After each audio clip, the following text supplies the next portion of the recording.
AF28 Hindi. Bang bang. प्रयोगशाला में काले और चांदी की धारियां फैल गईं। लियोनेल आमतौर पर प्रयोगशाला को बेहद साफ सुथरा रखता था।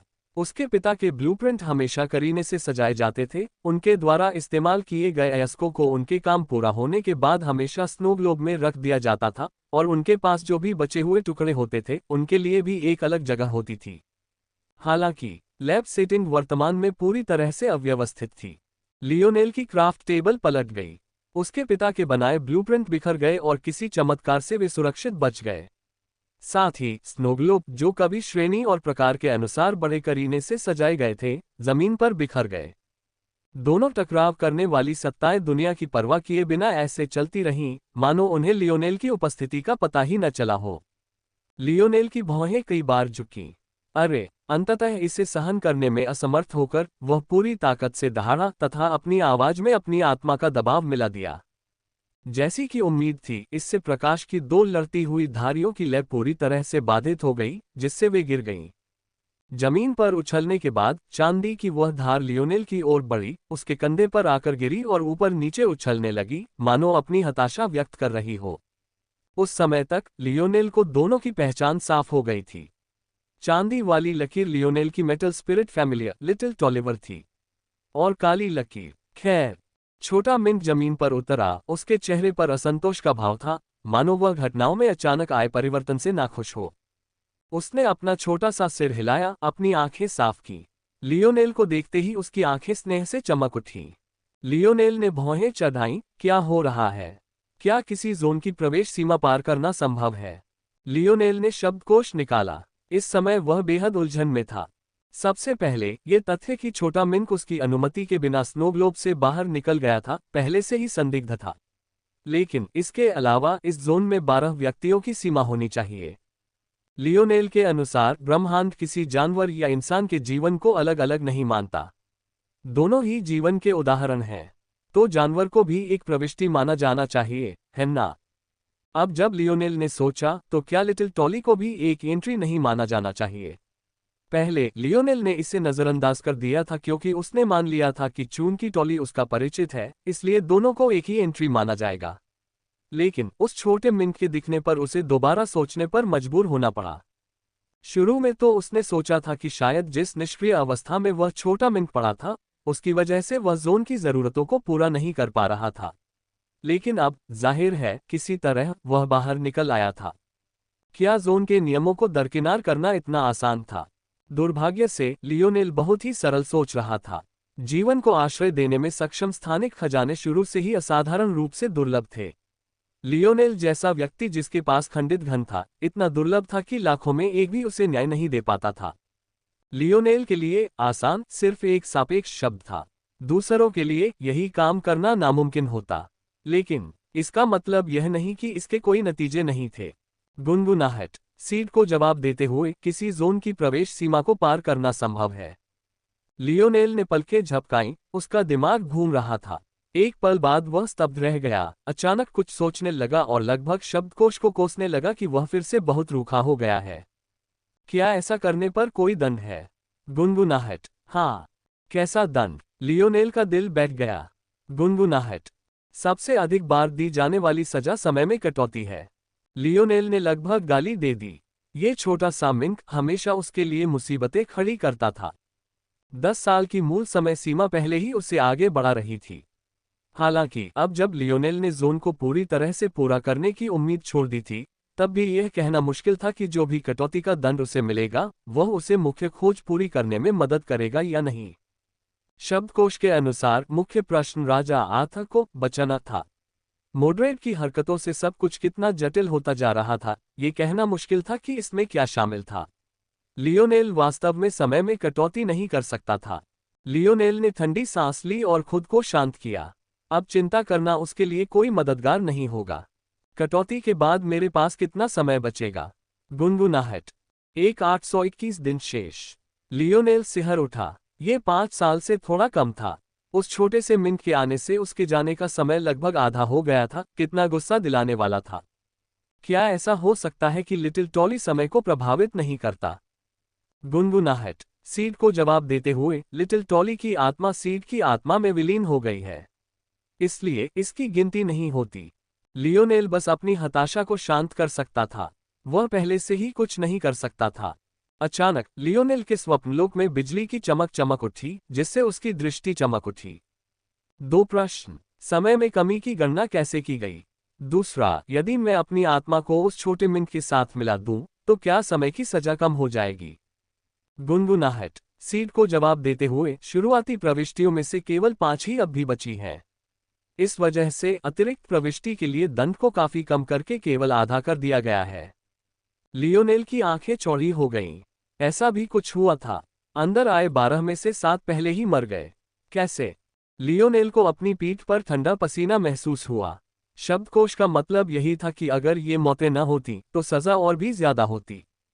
वह अपनी शिकायतों और सुधारों में इतना खोया हुआ था कि भूल ही गया था कि यह एक ऐसे ग्रेड जोन है। ऐसे जोन को साफ करना इंसानियत की हद होनी चाहिए। ये यूं ही नहीं किया जा सकता था। फिर भी लियोनेल की हरकतों की वजह से स्लेयर लीजन द्वारा बनाई गई सुनियोजित टीमें असंतुलित हो गईं। उसने संभवतः उनकी कई योजनाओं को बर्बाद कर दिया। सच तो यह है कि यह लियोनेल की गलती नहीं थी। यह एजुना परिवार की गलती थी। लियोनेल को शुरू से ही उनके प्रदर्शन के लिए एक प्रवेश द्वार के रूप में चुना गया था। लेकिन लियोनेल को कुछ ऐसा लगा कि यह ठोस तर्क विद्रोहियों के सदस्यों को स्वीकार नहीं होगा। अब लियोनेल ने सोचा, वह भी लगभग मर ही गया था। अगर किस्मत ने साथ न दिया होता तो वह भी मरने वालों में शामिल होता। इस बात पर सोचते सोचते लियोनेल कई स्तर और गंभीर हो गया। इस जगह उसकी जान सचमुच दांव पर लगी थी। वह किसी भी चीज को हल्के में नहीं ले सकता था। हाँ, छोटे मिनट के साथ एक हो जाने से दंड हट जाएगा, यद्यपि केवल एक सीमा तक ही। लियोनेल ने गहरी सांस ली। उसकी योजना सरल थी। अग्रिम मोर्चे के दूत जादूगरों ने लियोनेल को काफी प्रेरणा दी थी। आमतौर पर जानवरों को वश में करने वाले जादूगर केवल कमजोर इच्छाशक्ति वाले तथा कम बुद्धि वाले जानवरों को ही नियंत्रित कर पाते थे, जैसे कि बाज और बाज, जिनका उपयोग वे संदेश भेजने के लिए करते थे।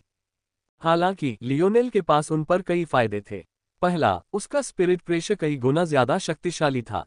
दूसरा, उसके पास छोटे मिनट के मन को शांत करने और उसकी सतर्कता कम करने के कई तरीके थे। अगर हो सके तो उसे कम से कम मौका तो लेना ही था। ये सब कहने के बाद लियोनेल ने शायद यह अनुमान नहीं लगाया होगा कि आगे क्या होगा। छोटा मिंक पलक झपकते ही गायब हो गया और अस्तित्व में आ गया। जब वह दोबारा प्रकट हुआ तो वह लियोनेल के विपरीत कंधे पर बैठ चुका था, लिटिल टॉली के सामने खड़ा था। पहले तो लियोनेल ने अपनी सतर्कता बढ़ा दी, लेकिन अचानक उसकी प्रबल आंतरिक दृष्टि ने महसूस किया कि कोई चीज उस छोटे से मिंक से उसकी ओर बढ़ रही है और उन्हें आपस में बांध रही है। लियोनेल के चेहरे के भाव बदल गए।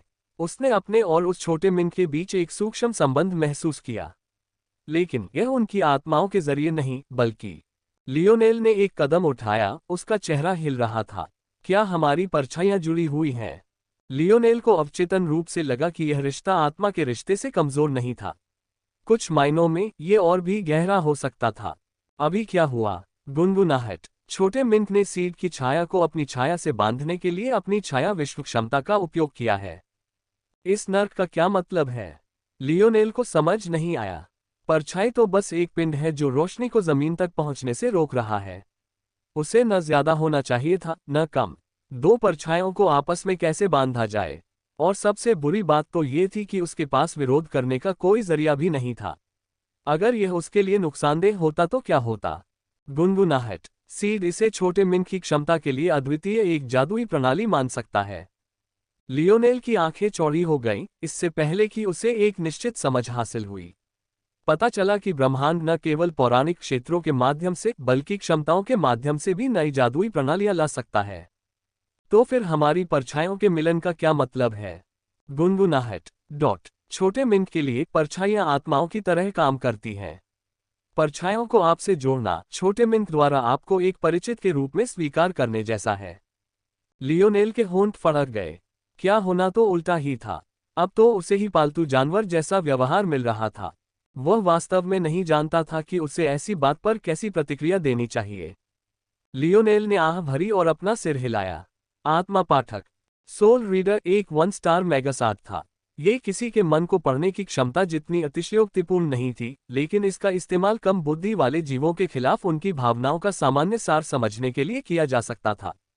जब लियोनेल ने इसे छोटे मिंट पर डाला तो उसने महसूस किया कि उसके मन में स्नेह और कृतज्ञता की लहरें उमड़ रही हैं। लियोनेल ने भौहें उठाईं। ओह, इस छोटे बच्चे को लगता होगा कि मैंने ही इसे उस मोनोकल पहने हुए कमीने से बचाया था। लियोनेल ने अपनी नाक खुजाई, उसे ऐसा महसूस हुआ जैसे वह किसी बच्चे का फायदा उठा रहा हो। हालांकि उसने उस समय उस छोटे से मिंट को बचाया था, लेकिन वह उसके अपने मतलब के लिए था। उसे मार देना ही ज्यादा अच्छा लगता, लेकिन आखिरी पल में उसका दिल पिघल गया। इसके अलावा उसने उस छोटे मिंट को सिर्फ इसलिए बचाया था ताकि शिमोन उसे नियंत्रित करने की अपनी क्षमता का इस्तेमाल न कर सके। ऐसा करने से वह बुरी स्थिति में पड़ जाता। इसलिए कहा जा सकता है कि उसने अपने स्वार्थ के लिए ऐसा किया था। लियोनेल ने सिर हिलाया और मुस्कुराया। उसे लगा कि यह बस किस्मत ही है। अगर वह उस छोटे मिंट को अपना साथी बना सकता था, भले ही उसे समय कम करने की सजा भुगतनी पड़े, तो यह उसके लिए फायदेमंद था। आखिरकार ये छोटा सा जीव बेहद शक्तिशाली था। अगर इसकी सोच इतनी अपरिपक्व और बचकानी न होती तो ये शिमोन को मौत के घाट उतार देता। दुर्भाग्य से यह अभी भी छोटा और अनुभवहीन था। लियोनेल ने अपना छोटा सा सिर खुजलाया। येप। छोटे मिंट ने अपना सिर लियोनेल की उंगलियों पर रगड़ा। ठीक है, मैं तुम्हें ब्लैक स्टार कहूंगा। कैसा रहेगा? येप। ऐसा लग रहा था कि छोटे मिंट को अपना नया नाम पसंद आ गया। तारांकन ब्लॉब बुक। लियोनेल के दूसरे कंधे पर लिटिल टॉली थोड़ा नाराज लग रहा था। जाहिर है उसे लिटिल ब्लैक स्टार ज्यादा पसंद नहीं था। ठीक है। लियोनेल ने लिटिल टॉली को अपनी उंगलियों और कलाई पर इधर उधर दौड़ने दिया। जैसे जैसे वह छोटा सा जीव विकसित होने लगा, उसने अपनी संक्षारक क्षमता को थोड़ा और नियंत्रित करना सीख लिया। जब तक वह सक्रिय नहीं था, तब तक चिंता की कोई बात नहीं थी। लियोनेल की मदद से ये पहले ही विकास के टियर 7 ब्लैक ग्रेड तक पहुंच चुका था। कौन जाने, शायद अगर इसका नियंत्रण बढ़ जाए तो लियोनेल इसका इस्तेमाल करके बिना अपना हाथ हटाए इस घटिया कलाई घड़ी को उतार सके। अपने दोनों परिचितों को एक दूसरे को घूरते देखकर लियोनेल का मन हल्का हो गया। बहुत समय हो गया था जब वह सचमुच मुस्कुरा पाया था। उसे ऐसा लग रहा था जैसे जब से उसने आईना को दूर भेजा था और जेम्स से उसका झगड़ा हुआ था, उसके लिए सब कुछ बद से बदतर होता जा रहा था। मैं इस छोटे से लड़के की क्षमता के बारे में पर्याप्त नहीं जानता कि मैं उसका उचित उपयोग कैसे कर सकता हूं। एक पल मुस्कुराने के बाद लियोनेल को एक समस्या सूझी। छोटे मिंट की सबसे बड़ी कमजोरी उसकी कमजोर युद्धबोध थी। लियोनेल तकनीकी रूप से इसकी भरपाई कर सकता था, लेकिन इसके लिए जरूरी था कि वह छोटे जीव को समझे। अगर वह ऐसा नहीं कर पाता तो वह छोटे जीव को बहुत ज्यादा सीमित कर रहा होता। लियोनेल ने शब्दकोश से पूछने की कोशिश की, लेकिन बदकिस्मती से वह उसे सिर्फ अस्पष्ट संकेत ही दे सका। शब्दकोश भी उसे ज्यादा जानकारी नहीं दे पाया। योग्यताओं के मामले में तो बहुत ज्यादा परिवर्तनशीलताएं थीं। छाया जगत, छोड़ो इसे, मैं धीरे धीरे सब समझ लूंगा। लियोनेल ने भविष्य में लगातार सोल रीडर का इस्तेमाल करने की योजना बनाई। अगर वह अपनी क्षमताओं का इस्तेमाल करते हुए लिटिल ब्लैक स्टार पर ज्यादा ध्यान देता तो शैडो वर्ल्ड कैसे काम करता है, ये समझना उसके लिए आसान होता। लियोनेल ने जैसे ही यह फैसला लिया, जमीन हिलने लगी। चूंकि वह जमीन के नीचे था, उसे ऐसा लग रहा था मानो उसकी छाती में गड़गड़ाहट हो रही हो, यहां तक कि उसके दांत भी बजने लगे। लियोनेल की नजर संकुचित हो गई और उसका ध्यान उस वीडियो कैप्चरिंग एरे पर गया जिसे उसने सतह पर छोड़ा था। उसने जो दृश्य देखा वह लगभग वैसा ही था जैसा उसने अपेक्षा की थी। एक तरफ मानव शूरवीरों और जादूगरों का एक थका हारा समूह खड़ा था। उनके चेहरों पर थकान साफ झलक रही थी।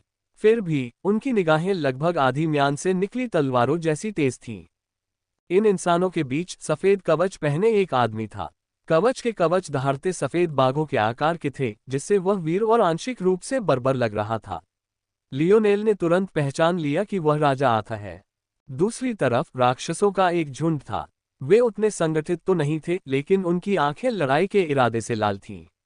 कुछ, जिनके शरीर आंशिक रूप से पाश्विक थे, अपनी जीभ मुंह से बाहर लटकाए हुए थे। उन्हें इस बात की परवाह नहीं थी कि उनकी लार की मोटी, विचित्र बूंदें नीचे टपक रही हैं। इन राक्षसों के बीच लियोनेल की नजर एक महिला पर पड़ी। सच कहूं तो इस औरत ने उसकी सांसें रोक ली होंगी। उसमें एक वीरता थी जो उसे आईना की याद दिलाती थी, लेकिन उसमें एक परिपक्वता थी जो आईना में अभी भी नहीं थी। उसका शरीर मानो किसी देवता के हाथों से गढ़ा गया हो, बिल्कुल संतुलित और 1 इंच भी बेढंगा नहीं। जिस तरह से उसका काला कवच उसकी स्कर्ट में लहरा रहा था, जिससे उसकी दो लंबी गोरी टांगें दिखाई दे रही थीं, वह उसे देखने वाले हर किसी की निगाहें अपनी ओर खींच लेता था। हालांकि लियोनेल ने इस महिला पर एक नज़र भी नहीं डाली, क्योंकि उसकी नज़र तुरंत किसी और चीज पर पड़ी। वह एक और औरत थी। वह भी खूबसूरत थी, हालांकि काले कवच वाली औरत की तुलना में कुछ कमजोर। उसने आग जैसे लाल कवच पहना हुआ था और उसके कंधों पर लाल पंखों वाली एक टोपी बंधी हुई थी। फिर भी लियोनेल का ध्यान उसकी शक्ल सूरत पर नहीं गया। उसे देखते हुए उसकी आंखें सिकुड़ गईं। Supreme Monet. लियोनेल ने ठंडी सांस ली। अगर मोनेट मॉडरेट के करीब पहुंचने में कामयाब हो जाती तो या तो यह अच्छी बात होती या बुरी। लियोनेल को धोखा देना और राक्षसों का साथ देना नामुमकिन था। आखिरकार ऐसा करने से मोनेट की जान भी खतरे में पड़ जाती। जब तक उसके जोन डिटेक्शन खजाने से कोई गलती न हो जाए।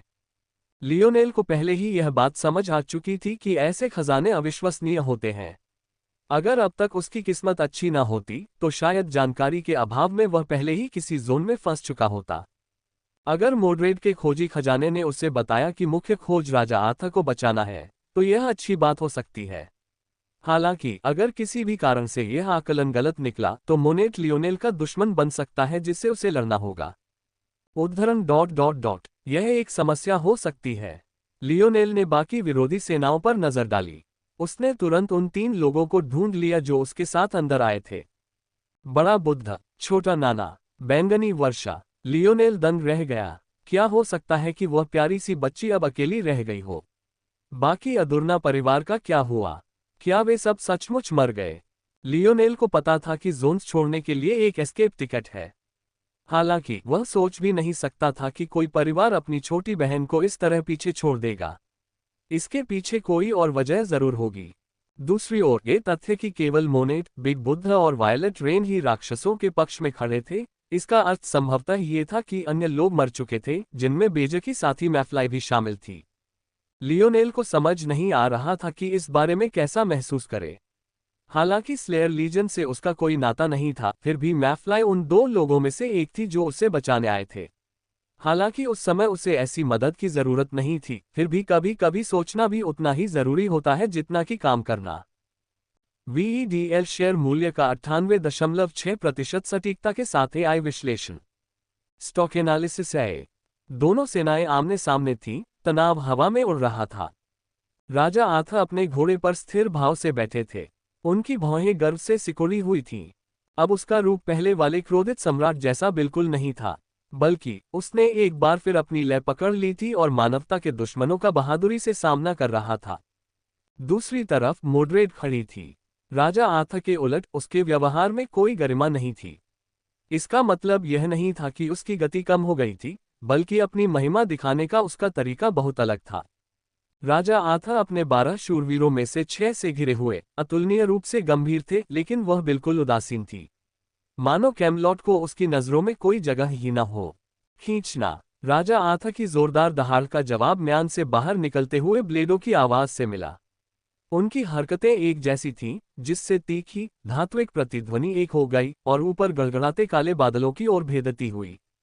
उस क्षण मॉडरेट की पीठ पर स्थित प्रकाश स्तंभ अचानक कांप उठा, 2 भागों में विभाजित हो गया और धीरे धीरे खुलने लगा। मॉडरेट का उदासीन भाव एक मुस्कान में बदल गया। उसमें प्रलोभन और छेड़खानी का भाव था। यह उस तरह का भाव था जो एक बेटी को अपने पिता के सामने कभी नहीं देना चाहिए। लेकिन मॉडरेट और राजा आर्थर के रिश्ते के बारे में जानने वाले बहुत कम थे। अब लड़ने की कोई जरूरत नहीं है ना? हम बस एक साथ प्रवेश कर सकते हैं और बाकी सब भाग्य पर छोड़ सकते हैं। मॉडरेट की कोमल आवाज सुनकर उन्हें राहत की सांस लेनी चाहिए थी, लेकिन इसके बजाय इससे उनका गुस्सा और भड़क गया। लड़ने की कोई जरूरत नहीं। पिछले महीने भर से तो उन्हें बस लड़ाई ही दिख रही थी। अब आखिरकार उन्हें वो दुश्मन मिल ही गया जो उनकी सारी कुंठाओं की जड़ थी, लेकिन उसने तो कहा था कि लड़ने की कोई जरूरत नहीं है। ऐसा लग रहा था मानो उन्हें जिंदगी भर का सबसे बड़ा दुश्मन मिल गया हो, लेकिन वे अपनी कामयाबी का मजा लेते हुए बस देखते ही रह गए। सबसे बुरी बात तो ये थी कि उन्हें पता था कि इस दुश्मन की ख्वाहिशों के साथ खेलने के अलावा उनके पास कोई चारा नहीं है। राजा आर्थर का जबड़ा कस गया, लेकिन वह भड़के नहीं। उनकी ठंडी, नीली आंखों में हत्या की नीयत झलक रही थी। इस यात्रा में उनकी सेना पूरी तरह थक चुकी थी। इस हालत में गेट में प्रवेश करना निस्संदेह उनके लिए बहुत बड़ा नुकसानदेह साबित होता। मोड्रेड ये बात अच्छी तरह जानती थी। उसे अपनी ही जनता को खतरे में डालने की कोई जरूरत नहीं थी। प्रवेश करना ज्यादा जरूरी था। बिना एक शब्द कहे वह मुड़ी और राक्षसों को विशाल विस्तार में ले गई। उसने अपनी पीठ भी नहीं बचाई। इससे न सिर्फ कैमलॉट के प्रति उसकी बेरुखी जाहिर हुई, बल्कि यह भी जाहिर हुआ कि उसे अपनी सेवा करने वाले राक्षसों की जान की कितनी जरा भी परवाह नहीं थी। जबकि उन्हें मनुष्यों की भावनाओं और उनके जीवन की रक्षा की चिंता करनी थी, मोड्रेड को इनमें से किसी की भी परवाह नहीं थी। राजा आर्थर ने अपने मन के क्रोध को शांत किया। यहां तक पहुंचने के लिए उन्होंने पहले ही बहुत कुछ त्याग दिया था। अब वे और त्याग नहीं कर सकते थे। उसने संभावित युद्ध क्षेत्र पर नजर दौड़ाई, लेकिन उसे लियोनेल की परछाई का जरा भी नामोनिशान नहीं मिला। यह एहसास उसे नागवार गुजरा। उसने हाथ हिलाकर कहा, ग्वैन, पीछे रहो और गेट की रखवाली करो। सिर्फ आखिरी समय पर ही अंदर आना और ध्यान रखना कि तुम सबसे आखिर में अंदर आओ। लियोनेल के बगल में खड़े एक शूरवीर ने सिर हिलाया। वह राजा आर्थर का भतीजा, राउंड टेबल का शूरवीर सर ग्वेन था। शूरवीरों के बीच संबंध काफी जटिल थे। ग्वेन लैंसलॉट का सबसे अच्छा दोस्त था, हालांकि लैंसलॉट मौजूद नहीं था। आर्थर और लैंसलॉट के रिश्ते की जटिलताओं के कारण आर्थर के पास एक पतली रेखा पर चलने के अलावा कोई विकल्प नहीं था। इसलिए उसका समझौता लैंसलॉट को पीछे रहकर रक्षा करने के लिए मजबूर कर रहा था, जबकि ग्वेन को आने की अनुमति थी। आर्थर के दुर्भाग्य से लियोनेल का आखिरी क्षण में पीछे छूटने का कोई इरादा नहीं था। जिस क्षण मोड्रेड गेट की ओर मुड़ा, वह पहले ही मैदान में आगे बढ़ना शुरू कर चुका था। ऐसी स्थिति में वह अब और सतर्क नहीं रह सकता था। शायद यह अपेक्षित था कि मोड्रेड के कदम उस समय रुक जाएंगे जब वह गेट में प्रवेश करने वाली थी। हाँ, उसकी नाजुक भौहें ऊपर उठ गईं, मानो उसे कुछ महसूस हो रहा हो। उसकी निगाह आगे की ओर गई और उस जमीन के टुकड़े पर पड़ी जिसके नीचे लियोनेल दौड़ रहा था। लियोनेल की आंखें सिकुड़ गईं जब उसे लगा कि उस पर कब्जा कर लिया गया है, लेकिन उसने अपनी दिशा नहीं बदली और न ही अपनी गति धीमी की। दरअसल वह जमीन के नीचे भागता रहा। वह जमीन के इतने नीचे था कि उससे निपटना आसान नहीं था। सिर्फ एक अर्थ मैगस ही उसे बुरी तरह से परेशान कर सकता था। मोड्रेड की आंखें चमक उठी, मानो उसे खेलने के लिए कोई दिलचस्प खिलौना मिल गया हो। उसे अंदाजा हो गया था कि लियोनेल ने उसे भांप लिया है, फिर भी वह निडर होकर खेलता रहा। अब तक मोड्रेड अकेले व्यक्ति नहीं थे जिन्होंने इस विचित्रता को देखा था। कैमलॉट के लोगों को तुरंत पता चल गया कि वह कौन था। वे सब जानते थे कि लियोनेल एक पृथ्वी जादूगर था और वह उसके अलावा और कौन हो सकता था। मोड्रेड ने हंसते हुए कहा कि अब उसे इसकी कोई परवाह नहीं है, और वह गेट के अंदर चला गया। जिस क्षण वह गायब हुई, लियोनेल पहले ही राक्षस सेना में गहरी घुसपैठ कर चुका था तथा अपनी पूरी ताकत से उनके पैरों के नीचे से निकल गया था।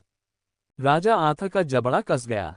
उन्होंने कभी सोचा भी नहीं था कि लियोनेल इतना बेशर्म होगा, लेकिन अगर उन्होंने सोचा होता तो लियोनेल ने अब ऐसा क्या किया था जो उनके मुंह पर तमाचा न था। आगे वह पहले से ही जानता था कि लियोनेल को रोकने के लिए बहुत देर हो चुकी है, लेकिन परीक्षणों के दौरान इस संभावित परेशानी से छुटकारा पाने के लिए बहुत सारे अवसर होंगे, बशर्ते कि वे पिछली बार की तरह ही हों। लियोनेल ऐसे रवैये पर बस सिर हिला सकता था। वह सचमुच ऐसे आदमी को बचाना नहीं चाहता था, लेकिन अगर उसे अपनी जान बचानी थी तो उसके पास कोई चारा नहीं था। अपना सिर हिलाते हुए लियोनेल जमीन से उछल पड़ा, इस बात की परवाह किए बिना कि वह कई राक्षसों के बीच आ गया है। उसकी गति बहुत तेज थी। अब जब वह कैमलॉट का सदस्य नहीं था तो उसे अपनी प्रकाश तत्व शक्ति का उपयोग करने से कौन रोक सकता था। पलक झपकते ही लियोनेल के पैरों के नीचे चमकदार सोने की एक लकीर उभर आए और वह गेट के अंदर प्रवेश कर गया। लियोनेल को वह नहीं मिला जिसकी उसे दूसरी ओर उम्मीद थी। राक्षस और मानव सेनाओं की प्रतिक्रियाओं से ऐसा लग रहा था कि उन्हें मुकदमे में उससे निपटने का एक और मौका मिलेगा। इसलिए वह जैसे ही आगे बढ़ा, पूरी तरह से युद्ध के लिए तैयार हो गया था। हालांकि ये वह नहीं था जो उन्होंने पाया। इस समय वह एक धूसर रंग के चबूतरे पर खड़ा था। उसकी लंबाई और चौड़ाई 1 मीटर के बराबर थी। उसमें कोई खास बात नहीं थी, सिवाय इसके कि वह अंतहीन अंधेरे के बीच हवा में लटका हुआ था। लियोनेल ने अपनी इंद्रियों को खींचा, लेकिन उसे न तो छत का एहसास हुआ और न ही तल का। ऐसा लगा जैसे वह अंतरिक्ष की गहराई में तैर रहा हो। ये लगभग एक सपने जैसा लग रहा था, लेकिन अगर सचमुच ऐसा था तो नन्हा टॉली अब भी उसकी उंगलियों के इर्द गिर्द खुशी से मचल नहीं रहा होता। न ही नन्हा ब्लैकस्टार आलस से उसकी गर्दन के इर्द गिर्द लेटा होता।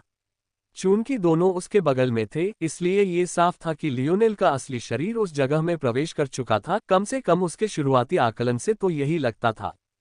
लियोनेल जब उलझन में था, तभी अचानक उसके आसपास एक बुजुर्ग आवाज गूंजी। आसपास के माहौल के कारण लियोनेल के लिए यह समझना मुश्किल था कि यह आवाज सीधे उसके दिमाग में आ रही है या किसी और तरह से उस तक पहुंच रही है। लेकिन लियोनेल इस सवाल पर ज्यादा देर तक नहीं रुका, क्योंकि उस आवाज के शब्दों ने उसका पूरा ध्यान खींच लिया। लेस देन विश्लेषण पूर्ण, ग्रेटर देन। लेस देन कृपया चुने, ग्रेटर देन। लियोनेल ने अपने सामने प्रकाश के कई गोले देखे। हर एक में एक अलग वस्तु थी। वहां एक तलवार, एक धनुष, एक भाला और एक छड़ी थी। इन चार के अलावा और भी अपरंपरागत हथियार थे। लियोनेल को गदा, लाठी और युद्ध कुल्हाड़ियां दिखाई दे रही थीं। लेकिन उनमें से कोई भी पहले चार जितने बड़े नहीं थे जिन्हें लियोनेल ने देखा था। मुझे इनमें से एक चुनना होगा। लियोनेल को वास्तव में ज्यादा सोचने की जरूरत नहीं थी। उसने पहले कभी तलवार नहीं छुई थी और अब सीखने का कोई मतलब नहीं था। भाले को नजरअंदाज करना और भी आसान था। हालांकि यह अजीब लग सकता है, लेकिन एक पल सोचने के बाद समझ आ गया कि ऐसा क्यों था। इस परीक्षण में सब कुछ तीसरे आयाम से जुड़ा था, और अगर लियोनेल इसे विकसित करने के लिए प्रयास नहीं करता तो यह उच्चतर लोकों में अप्रचलित हो सकता था। यह क्षेत्र एक अवसर का प्रतिनिधित्व करता था। यहाँ की सभी जादुई प्रणालियों में अगर चरम सीमा तक पहुंचा जाए तो विकास की भरपूर संभावनाएं थीं। हालांकि लियोनेल को भाले के लिए ऐसा करने की क्या जरूरत थी, जबकि उसकी उंगली में पहले से ही भाला क्षेत्र की अंगूठी थी। अंतिम दो में से चुनना थोड़ा कठिन था। लियोनेल को अपनी दुनिया की जादूगर कला प्रणाली में बहुत दिलचस्पी थी। अब तक यह उसके लिए बहुत मददगार रही थी और उसे लग रहा था कि कम से कम निकट भविष्य में तो यह उपयोगी रहेगी। साथ ही लियोनेल को बहुत पहले ही एहसास हो गया था कि धनुष चलाने में उसकी प्रतिभा अद्भुत है। हालांकि उसने भाला चलाने की अपनी क्षमता को जगा लिया था, फिर भी उसे लगता था कि निशानेबाजी में उसकी प्रतिभा उस पर भारी पड़ती है। अंततः लियोनेल ने धनुष पर निर्णय लिया। यह एक साधारण जोखिम मूल्यांकन पर निर्भर था। उसके हाथ में बोमन किंग इनहेरिटेंस से जुड़ी एक विरासत थी। लियोनेल की समझ से यह एक माइनर ओपनिंग से संबंधित था। एलिस ने कहा था कि माइनर ओपनिंग का फायदा उठाने से मेजर ओपनिंग के दौरान कुछ फायदे मिल सकते हैं। ऐसे में असल में सिर्फ एक ही विकल्प था। लियोनेल के पास चिंता करने के लिए काफी कुछ था। उसके लिए यही बेहतर था कि वह अपने नियंत्रण में आने वाली हर चीज को जितना हो सके आसान बनाए। लियोनेल ने अनजाने में अपने स्थानिक कंगन से गहरा काला धनुष निकाला। वह अकेला ही उसके किसी भी भाले जितना ऊंचा था। जिस क्षण लियोनेल ने कोई कदम उठाया, धनुष को धारण करने वाले प्रकाश क्षेत्र ने तुरंत प्रतिक्रिया की, एक टूटते हुए तारे की तरह उसकी ओर बढ़ा और उसमें तथा काले धनुष में विलीन हो गया। लियोनेल ने भौहें उठाईं। अब उसके हाथ के पीछे एक छोटा सा, बमुश्किल दिखाई देने वाला सुनहरा निशान था। वह खास तौर पर फीका सा लग रहा था, मानो पहले उसे बनाया गया हो और फिर धो दिया गया हो। लियोनेल को अवचेतन रूप से लग रहा था कि यह टैटू बहुत जल्द बहुत महत्वपूर्ण हो जाएगा। लियोनेल को टैटू को ज्यादा देर तक देखने का मौका नहीं मिला, क्योंकि अगले ही पल उसके आसपास की स्थिति पूरी तरह बदल गई। उसका धूसर प्लेटफॉर्म आगे की ओर उछला, मानो उसे उछालने की कोशिश कर रहा हो। खुशकिस्मती से किसी अनजानी शक्ति ने उसके पैर जमाए रखे, वरना उसकी हालत वाकई बहुत दयनीय हो जाती। लियोनेल की दृष्टि धुंधली हो गई और उसका दिमाग घूम गया। उसे समझ नहीं आ रहा था कि वह ऊपर जा रहा है, नीचे, बाएं या दाएं, जिससे वह पूरी तरह से भ्रमित हो गया। अगर आगे की दिशा अस्पष्ट न होती तो उसे पता ही नहीं चलता कि वह कहाँ जा रहा है। अचानक प्लेटफॉर्म पूरी तरह से रुक गया। लियोनेल की आंखें सिकुड़ गईं और उसने अपना सिर हिलाया। उस क्षण उसने महसूस किया कि कई आभाएं उस पर छा गई हैं, जिनमें से कई हत्या के इरादे से भरी हुई थीं। लियोनेल की नज़र धीरे धीरे साफ हुई और उसने पहली बार चारों ओर देखा। उसने जो देखा उसे देखकर उसके चेहरे पर हल्की सी मुस्कान आ गई। उसके चारों ओर अंधेरे के विशाल विस्तार में उसके जैसे ही मंच लटके हुए थे। कुल मिलाकर लगभग 200 मंच थे, जिनमें से आधे मनुष्यों द्वारा और आधे राक्षसों द्वारा कब्जाए गए थे।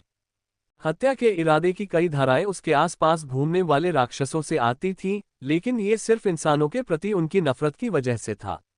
हत्या के इरादे की ज्यादा तीखी धाराएं असल में इंसानों से ही आती थीं। लियोनेल को राजा आथ की नजरें उस पर पड़ती हुई महसूस हो रही थीं। लेकिन वहां सिर्फ वही नहीं था। सुप्रीम मोनेट उसे यहाँ देखकर स्तब्ध और क्रोधित लग रहा था। इस जगह पर उसके बहुत से आदमी मारे गए थे, फिर भी लियोनेल किसी तरह बच निकला था।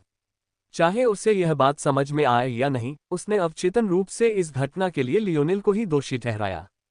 बेशक उसे एजुना परिवार से भी नफरत थी, क्योंकि उन्होंने ऐसी जगह पर अपनी नाक घुसा दी जहां उसे नहीं होना चाहिए था। हालांकि इस नफरत का कुछ हिस्सा अनजाने में लियोनेल की ओर भी निर्देशित था। नजरों को नजरअंदाज करके और शांत होकर लियोनेल को एहसास हुआ कि सबके पास भी हथियार थे, लेकिन उनके हथियार उसके हथियारों से बिल्कुल अलग थे। उसके हाथ में मौजूद शक्तिशाली धनुष की तुलना में उनके हथियार ज्यादातर साधारण और अपरिष्कृत थे। ये हथियार लियोनेल को आदिमानव के भाले की भी याद दिलाते थे। जैसे ही लियोनेल उनके हथियारों पर ध्यान दे रहा था, वैसे ही उन्होंने भी उसके हथियारों पर ध्यान दिया।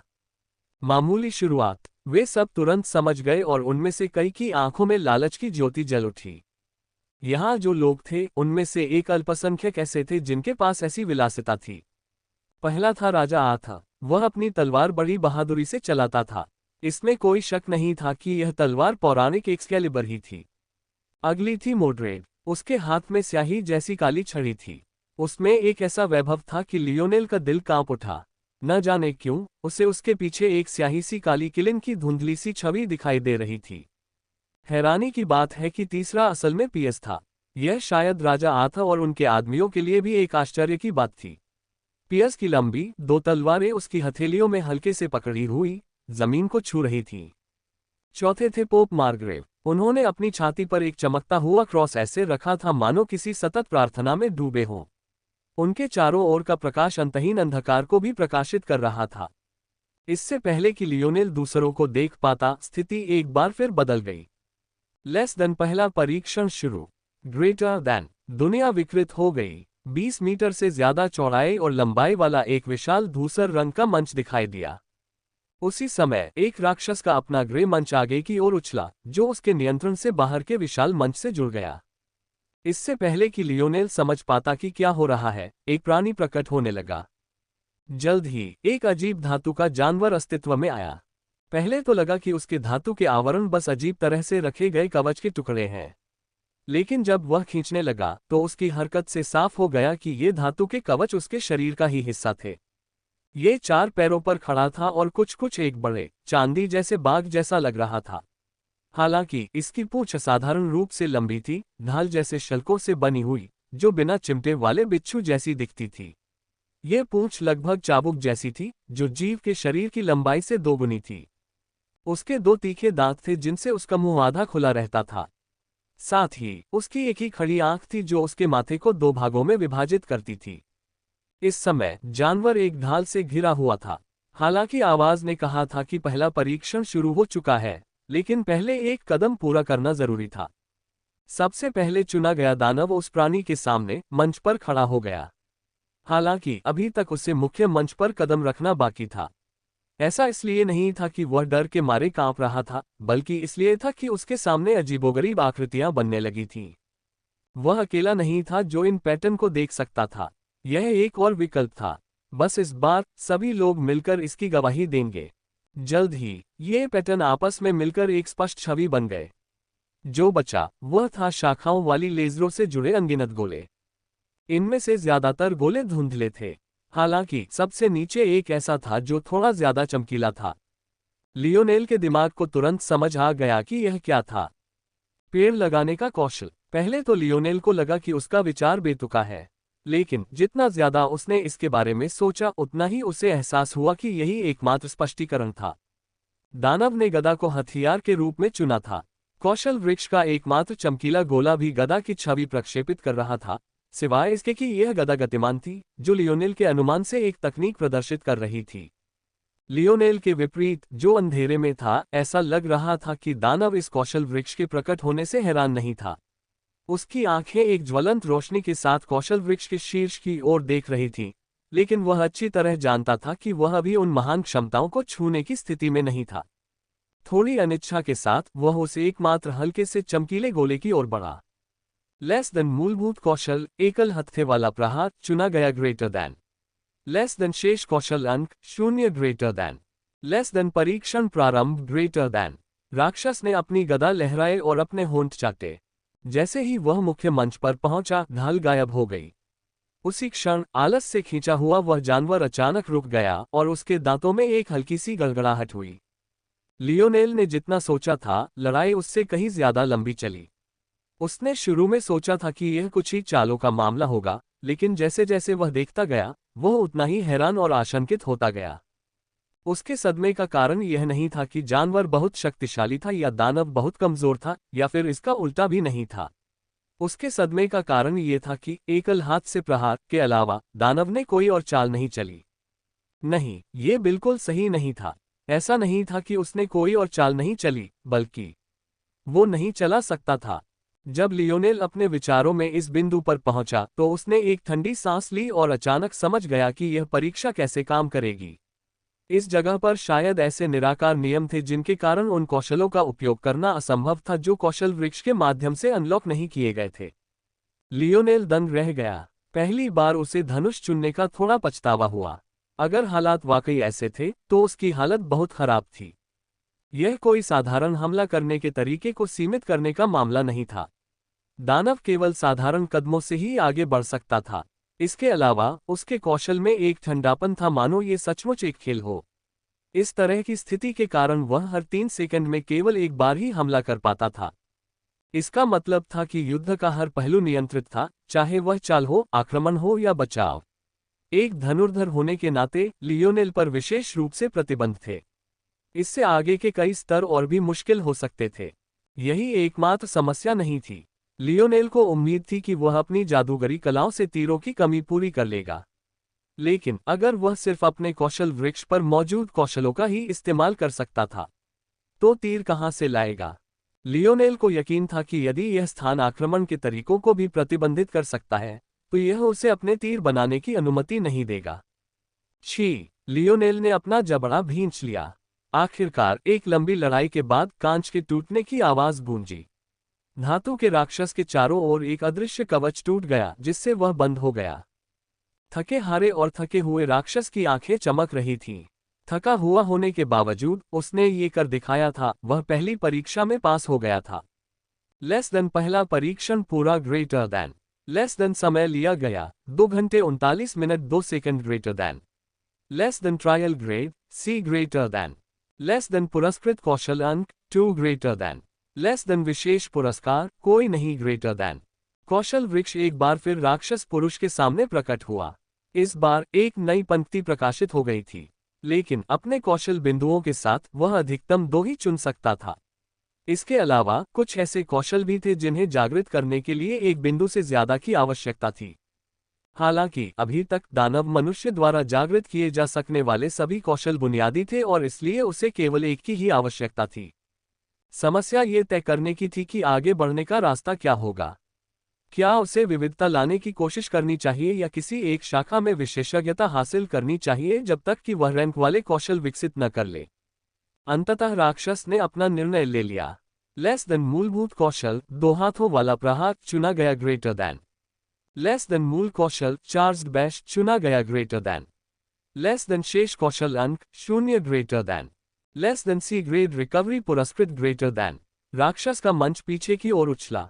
जैसे ही वह इंतजार कर रहे मुकदमेबाजों के समूह में पहुंचा, एक सुकून देने वाली रोशनी उस पर उतरी, जिसने धीरे धीरे उसकी थकान मिटा दी। उस पल सब एक बार फिर तनाव में आ गए। इतने दुर्जय शरीर वाले दानवराज को इतना संघर्ष करते देखकर हर कोई उम्मीद कर रहा था कि उन्हें देखने के लिए और समय मिलेगा, यहां तक कि लियोनेल भी। दुर्भाग्य से वास्तविकता क्रूर थी। लियोनेल ने महसूस किया कि उसका प्लेटफॉर्म कांप रहा था और फिर आगे की ओर उछल रहा था। ऐसा लग रहा था कि उसने एक लॉटरी जीत ली है, जिसका वह कोई हिस्सा नहीं चाहता था। लियोनेल ने अपनी सांसें स्थिर की। चूंकि उसे जाना ही था, तो वह चला गया। लियोनेल की ओर अनगिनत निगाहें उमड़ पड़ी। पिछले उम्मीदवार की रुचि की तुलना में लियोनेल के प्रति जिज्ञासा कई गुना ज्यादा थी। ये तो अपेक्षित ही था, क्योंकि लियोनेल को माइनर ओपनिंग का लाभ मिला था। वह निश्चित रूप से उन लोगों में से था जो इन परीक्षाओं में अंत तक टिके रहेंगे। साथ ही वह एक निशाने पर भी था। वजहों के बारे में सिर्फ वही लोग जानते होंगे जो पहले मलिन ट्रायल्स में शामिल हुए थे। जैसे ही लियोनेल का मंच बड़े मंच से जुड़ा, कौशल वृक्ष उसके सामने प्रकट हो गया। इसे इस तरह सामने और व्यक्तिगत रूप से देखकर लियोनेल को एहसास हुआ कि इससे पहले वह बहुत कुछ चूक गया था। कौशल वृक्ष की वास्तव में 3 जड़ें थीं। ये जड़ें शुरुआती बुनियादी कौशल थीं जिन्हें अनलॉक करने के लिए कोई पूर्वापेक्षाएं नहीं थीं। इन जड़ों में हथियार जड़, भौतिक जड़ और अंत में विशेष कौशल जड़ शामिल थी। लियोनेल जितना समझ पाया, उससे पता चला कि हथियार की जड़ उसके धनुष से जुड़ी हुई थी। भौतिक जड़ गति तकनीकों, बल प्रयोग, रक्षात्मक तकनीकों और अन्य व्यापक विषयों से संबंधित थी। ऐसा लग रहा था कि इसमें सबसे ज्यादा विविधता थी। अंत में विशेष कौशल जड़ अपने उपयोग में सार्वभौमिक प्रतीत होती थी, जिसका अर्थ था कि लियोनेल का विशेष कौशल वृक्ष संभवतः सभी के समान ही था। विशेष कौशल की जड़ वाकई अनोखी थी। लियोनेल जितना ज्यादा उसे देखता, उतना ही कम उसे लगता कि वह उन पिछले नियमों के अनुरूप है जो उसे पहले से पता थे। एक तो इन्हें अनलॉक करने के लिए सिर्फ स्किल पॉइंट से ज्यादा की जरूरत होती थी। आपको इन्हें पास किए गए ट्रायल्स के रिवॉर्ड्स के साथ जोड़ना पड़ता था। इसके अलावा कभी कभी कम कड़ी शर्तें होती थीं, तो कभी ज्यादा। उदाहरण के लिए सिल्वर स्किल, फोर्स बर्स्ट, कुछ समय के लिए फोर्स हमलों की ताकत को विस्फोटक रूप से बढ़ा सकता था। हालांकि इसके लिए ब्रॉन्ज स्किल, फोर्स बर्स्ट, को 3 अलग अलग बार अनलॉक करना पड़ता था। हालांकि कुछ गोल्ड स्किल्स ऐसी भी थीं जिनके लिए कोई पूर्व आवश्यकताएं नहीं थीं। ऐसा लगता था कि उनमें कोई तो क्या तर्क नहीं था। हालांकि लियोनेल ने इस बात को मन ही मन नोट कर लिया। उसे नहीं लगा कि यह बेवजह था। लियोनेल ने अपना ध्यान पुनः हथियार की जड़ की ओर मोड़ दिया। लियोनेल का हथियार मूलतः सिंगल शॉट नामक एक बुनियादी कौशल था।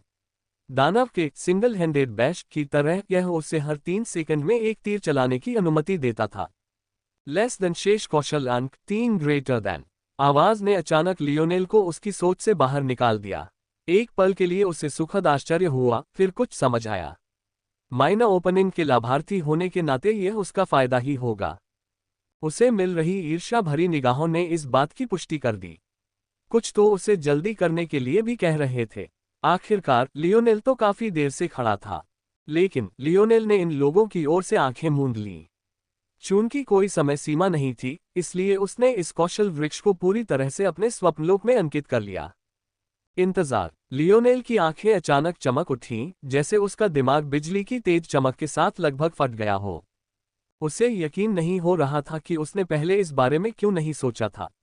अगर वह युद्ध के बीच में अपने कौशल को अपने स्वप्नलोक में अंकित कर ले, तो क्या उसकी क्षमता हर बार सही जवाब दे पाएगी?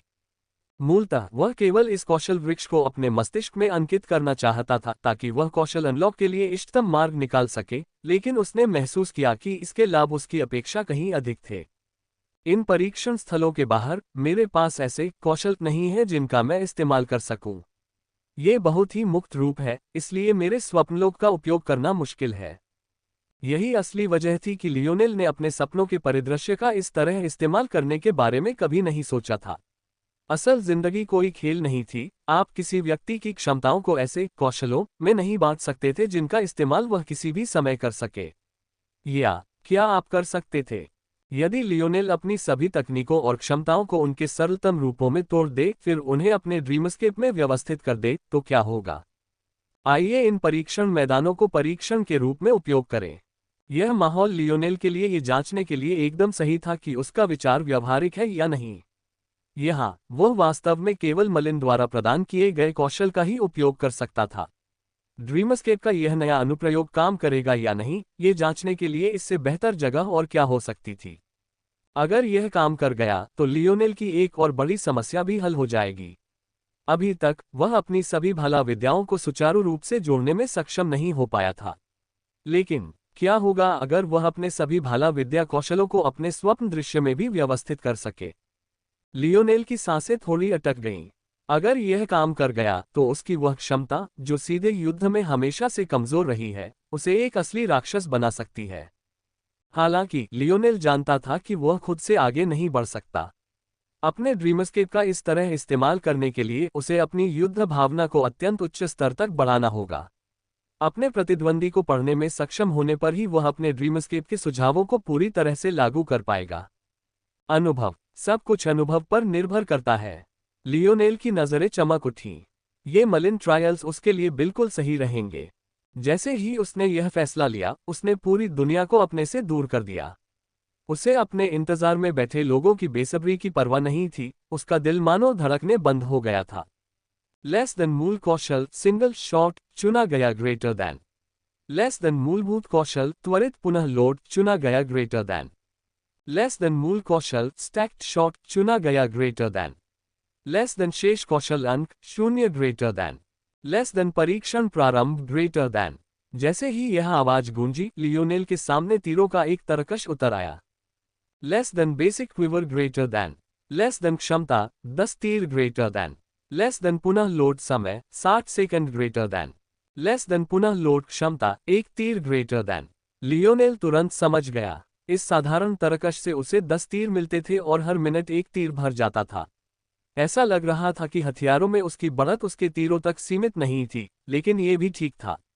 उसके पास पहले से ही काफी बढ़त थी।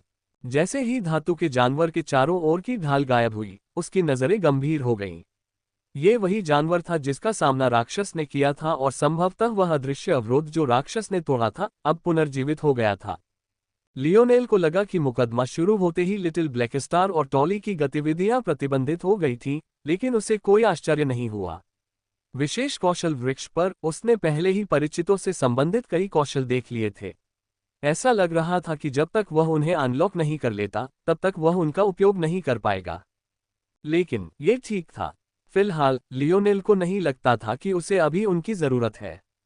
उसने अपना धनुष उठाया और पहला तीर छोड़ा। लियोनेल ने एक कदम आगे बढ़ाया। उसे एहसास हुआ कि चाहे वह कुछ भी करे, उसके कदम नाप लिए गए थे। बिल्कुल 0.50 मीटर की दूरी पर, बिना किसी विचलन के। वह न तो अपनी गति बढ़ा सकता था, न ही धीमी। यहां तक कि एक कदम भी आगे बढ़ना मुश्किल था। अगर वह अपने कदमों और गति में बदलाव चाहता था, तो एकमात्र तरीका था भौतिक जड़ को खोलना। हालांकि वह चिंतित नहीं था। वह पहले ही एक व्यक्ति को ये परीक्षा पास करते देख चुका था, इसलिए उस जानवर के सारे आंकड़े उसके दिमाग में बहुत पहले से ही अंकित थे। धात्विक जानवर पावर 1 स्टार काला, शक्ति 1 सितारा काला, गति 1 सितारा काला, चपलता 2 सितारे काला, समन्वय 4 सितारे काला, सहनशक्ति सितारे काला, प्रतिक्रियाएं 4 सितारे काला, रक्षा 3 सितारा काला, आत्मा सितारे काला, बल सितारे काला, पावर सटीकता 100%। लियोनेल जानता था कि यह आकलन 100% सटीक था। इस धातुई जानवर को मलिन ने जानबूझकर कमजोर किया था, इसलिए इसकी सभी क्षमताएं बिना किसी वास्तविक जीवन में अपेक्षित बदलाव के पूरी तरह से मापी गई थीं। इसके अलावा इस पहले परीक्षण के दौरान ऐसा लग रहा था कि जानवर की लंबी चाबुक जैसी पूंछ का इस्तेमाल हमला करने के लिए नहीं किया जा सकता। केवल 3 आक्रमण पैटर्न थे, लंज, स्वीप और बाइट। ये जानवर ज्यादा से ज्यादा 1.5 मीटर तक झपट्टा मार सकता है। इसके पंजों के एक झटके से इसकी दूरी ज्यादा से ज्यादा आधा मीटर तक बढ़ जाती है। काटने की क्षमता तभी काम करेगी जब मैं इसके 2 मीटर के दायरे में आऊंगा और इसकी दूरी भी आधा मीटर है। ये हर 2 सेकंड में सिर्फ एक बार हमला कर सकता है और चोट लगने के बाद 0.20 सेकंड के लिए अचेत हो जाएगा। हालांकि अगर मैं इसे उसी जगह पर मारूं। इस तरह की पूरी तरह से नपी तुली लड़ाइयां वे लियोनेल के लिए बहुत आसान थीं। शू जैसे ही वह धातुमय जानवर लियोनेल की ओर बढ़ रहा था, उसकी भौहों के बीच एक तीर प्रकट हुआ। स्टैक्ड शॉट, लियोनेल ने मन ही मन सोचा। उसने अपना धनुष पुनः लोड किया और पुनः निशाना साधा। सामान्यतः क्विक रीलोड को अनलॉक करने के बाद लियोनेल प्रत्येक 3 सेकंड के बजाय प्रत्येक 2.5 सेकंड में एक बार सामान्य सिंगल शॉट फायर कर सकता था। हालांकि जब स्टैक्ड शॉट को सक्रिय किया जाता था, तो लियोनेल केवल 1 सेकंड के रीलोड समय के साथ लगातार 2 शॉट फायर कर सकता था। लियोनेल ने जानवर के चारों ओर चक्कर लगाते हुए अपने कदम बढ़ाए। एक सामान्य प्रहार उसे 0.20 सेकंड के लिए अचेत कर देता। हालांकि जब भी उसकी एक आंख पर हमला होता, तो वह उसे पूरे 1 सेकंड के लिए अचेत करने के लिए पर्याप्त होता, जिससे और प्रहार करने का मौका मिलता। हालांकि लियोनेल ने इसका इस तरह इस्तेमाल नहीं किया। उसके पास सीमित संख्या में तीर थे और वह दूसरों जैसा नहीं था। उसके लिए यूं ही तीर खाली करना उचित नहीं था। इसके अलावा उसके लिए ऐसा करने के लिए 1 सेकंड भी पर्याप्त नहीं था। ऐसा करने के बजाय लियोनेल ने इस समय का उपयोग लगातार अपने कदमों को समायोजित करने में किया, न केवल स्वयं पर नियंत्रण रखने का ध्यान रखते हुए, बल्कि धातु के जानवर द्वारा उपयोग किए जाने वाले हमले के कोनों पर भी ध्यान रखते हुए। लियोनेल को एहसास हुआ कि हालांकि यह स्थान उसकी लगभग सभी क्षमताओं में बाधा डाल सकता है, चाहे वह पृथ्वी जादूगर के रूप में उसकी क्षमताएं हो या प्रकाश जादूगर के रूप में, एक चीज जिसे यह थोड़ी सी भी बाधा नहीं डाल सकता था, वह थी उसकी क्षमता। उसे एहसास हुआ कि लिटिल ब्लैक स्टार के लिए भी यही बात लागू होती है। लिटिल ब्लैक स्टार का इस्तेमाल न करने के सिर्फ दो कारण थे। पहला, उसे अपने नए रास्ते और अपने ड्रीमस्केप के संभावित इस्तेमाल की खुद ठीक से जांच करनी थी। अगर वह ब्लैक स्टार का इस्तेमाल करता तो यह मकसद ही नाकाम हो जाता। और दूसरा, हालांकि यह जगह ब्लैक स्टार की क्षमता को रोक नहीं सकती थी, लेकिन यह उसकी गति करने की क्षमता को पूरी तरह से रोक सकती थी। लियोनेल का मानना था कि जिस क्षण वह परिचित विशेष कौशल को अनलॉक करेगा, लिटिल ब्लैक स्टार अपनी क्षमताओं की पूरी श्रृंखला का उपयोग करने में सक्षम हो जाएगा। जैसे ही लियोनेल विचारों में खोया, युद्ध की लय में डूबा, उसके आगे चल रहे राक्षस को लगा जैसे उसकी पूरी दुनिया ही ढह गई हो। लियोनेल ने इसे इतना आसान क्यों बना दिया? टकराना। अदृश्य सुरक्षात्मक अवरोध एक बार फिर टूट गया, टूटे हुए कांच की बारिश की तरह बरसने लगा। लेस देन पहला परीक्षण पूरा ग्रेटर देन। लेस देन समय लिया गया 27:22 greater than. Less than trial grade अ ग्रेटर देन। लेस देन पुरस्कृत कौशल अंक 4 ग्रेटर देन। लेस देन विशेष पुरस्कार 1 विशेष store ticket greater than. Special store ticket. Lionel ने इस टिकट का तुरंत इस्तेमाल नहीं किया। उसने सोचा कि यह विशेष स्टोर एक ऐसी जगह है जहां वह अपने उपकरण अपग्रेड कर सकता है। उसका धनुष तो ठीक था, लेकिन उसका तरकश, उदाहरण के लिए, गायब था। हालांकि लियोनेल ने यह भी देखा कि वहां कोई मुद्रा नहीं थी। इससे उसे एहसास हुआ कि उसे शायद चीजें खरीदने के लिए स्किल पॉइंट्स देने होंगे, और अगर स्किल पॉइंट्स जरूरी नहीं थे तो इसका मतलब था कि उसके पास शुरुआत में कुछ भी खरीदने के लिए जरूरी पैसे नहीं थे। ऐसे में अभी यह उचित नहीं था। बेहतर यही था कि वह अभी अपने स्किल पॉइंट्स खुद पर खर्च करे। लियोनेल ने अपना ध्यान पुनः अपने कौशल वृक्ष की ओर मोड़ा। मुझे लिटिल ब्लैक स्टार को चलने की क्षमता देने के लिए 5 कौशल अंक और स्टार पॉइंट नामक किसी चीज की आवश्यकता है। उस स्थिति में मैं अभी केवल अपने आप पर ध्यान केंद्रित करूंगा। लेस देन मूलभूत कौशल साइड स्टेप चुना गया ग्रेटर देन। लेस देन मूल कौशल उन्नत त्वरित पुनः लोड चुना गया ग्रेटर देन। लेस देन मूल कौशल प्रबलित तीर चुना गया ग्रेटर देन। लेस देन मूल कौशल क्रिटिकल एरो चुना गया ग्रेटर देन। लियोनेल ने अपनी लड़ाई शुरू होने से पहले ही अपना निर्णय ले लिया था। साइड स्टेप से उसे अपनी गति में और आज़ादी मिलती थी। यह असल में एक तरफ झुकना था जिसका इस्तेमाल वह मुश्किल वक्त में खुद को 1 मीटर बाएं या दाएं घुमाने के लिए कर सकता था। एडवांस्ड क्विक रीलोड से उसकी रीलोडिंग की गति 2.5 सेकंड से बढ़कर 2 सेकंड हो जाएगी। प्रबलित तीर उनकी पहली शक्ति क्षमता थी। इसने उनके बल पर लगी बेड़ियों को थोड़ा कम कर दिया और उन्हें अपने तीरों को और मजबूत बनाने में मदद की। इसके साथ वह आखिरकार इस धनुष के लिए डिजाइन किए गए टियर 9 ब्लैक ग्रेड के दस्तानों का इस्तेमाल कर पाएंगे, हालांकि यह अंतर बहुत कम था। क्रिटिकल एरो बिल्कुल वीडियो गेम के क्रिटिकल स्ट्राइक की तरह काम करता था। इससे उसे अपने दुश्मनों को ज्यादा नुकसान पहुंचाने का मौका मिलता था। हालांकि यह एक निष्क्रिय क्षमता थी, लेकिन प्रतिशत के कारण ये भविष्य में बहुत उपयोगी साबित होगी, खासकर जब वह ज्यादा तीर चलाने लगेगा। और सबसे जरूरी बात, क्रिटिकल एरो उन कई उच्च स्तरीय कौशलों के लिए एक शर्त थी जिन पर वह नजर गड़ाए हुए था। लियोनेल ने एक गहरी सांस ली और अपने मंच पर वापस आ गया।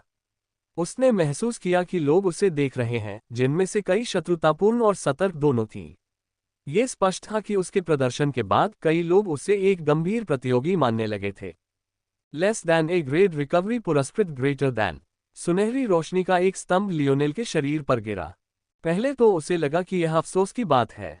बार बार धनुष खींचने से उसकी मांसपेशियों में दर्द के अलावा उसे और कुछ खास तकलीफ नहीं थी। हालांकि जिस क्षण खंभा उसके ऊपर गिरा, लियोनेल को एहसास हुआ कि उसने बहुत सरलता से सोचा था।